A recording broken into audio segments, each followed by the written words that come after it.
Alright, got a custom framing project here. I got this nice little postcard I want to get framed up, but I don't want to cut it in half because there is actually really nice artwork on the other side, but I don't know. This is just so cute.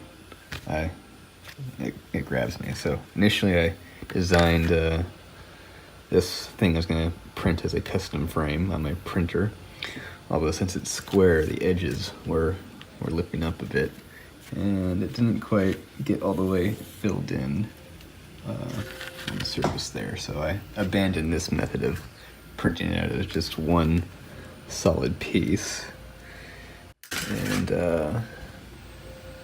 go with 4 pieces here, and then I'll just glue them together. They should take roughly 5 hours to print. And when they're all done,